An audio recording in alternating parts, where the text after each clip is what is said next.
So, like I said, so I'm getting heavily attacked. I end up losing my job, totaling car. It's like a string of bad luck. Thing after thing just keeps happening. It was so bad. And everybody started acting weird towards me. Everybody's acting like I'm a fucking problem for some reason when I'm like the opposite of the problem. If anything, my counterpart was like getting in trouble. He was getting arrested. He relapsed. He like got my car impounded. All sorts of things because they send in this ex-psychopath doppelganger honeypot that gets him fucking back on shit and is like, does all sorts of witchcraft, love spells on him, binding all sorts of shit in his drinks and stuff. Like, don't even get me started.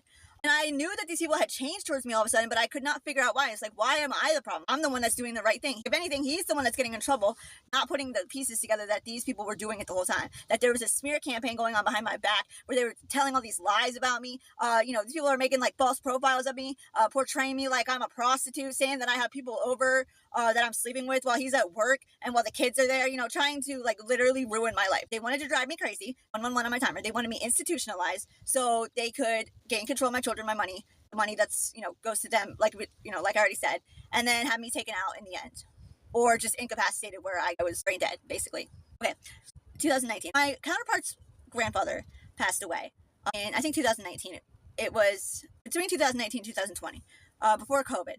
And when we went up to the property up there, I think it might have been right after that, I had just started going through my spiritual awakening. I decided that I was going to try and exorcise this demon from a camper on the property because I thought that it was not okay of me to leave it there when his grandma lived there, and it was gonna afflict her, and I was the only one that knew about it.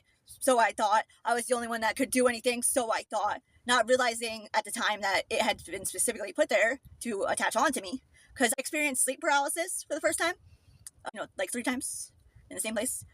And I was like, oh no, that's a demon. So, I didn't know what the fuck I was doing. I don't recommend it. Don't do that.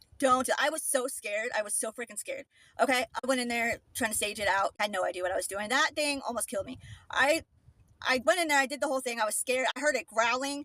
Like, I was scared, bro. I was scared. So we leave and I don't feel anything. I'm like, I don't know. I don't feel like I got rid of it, but I don't sense it anymore. So I don't know. So that night I'm driving home. It's a few hour drive to get home. My stomach starts hurting so bad. By the time I got home, I could barely even walk. I was like hunched over. I couldn't. It was so painful. I was like, by the next morning, I was like screaming. I was like begging my counterpart to take me to the hospital. He's fucking, probably possessed at this point because I'm sure they attached something onto him too. He's telling me to stop being dramatic. He's got to go to work, blah, blah, blah. I had to go to the hospital. I had to have my mom watch my daughter, and I called my dad. I said, you need to come take me to the hospital. He took me to the hospital, and I was like rushed into surgery. I don't even remember most of it. I wasn't even there for like an hour, and I was basically like in surgery. They had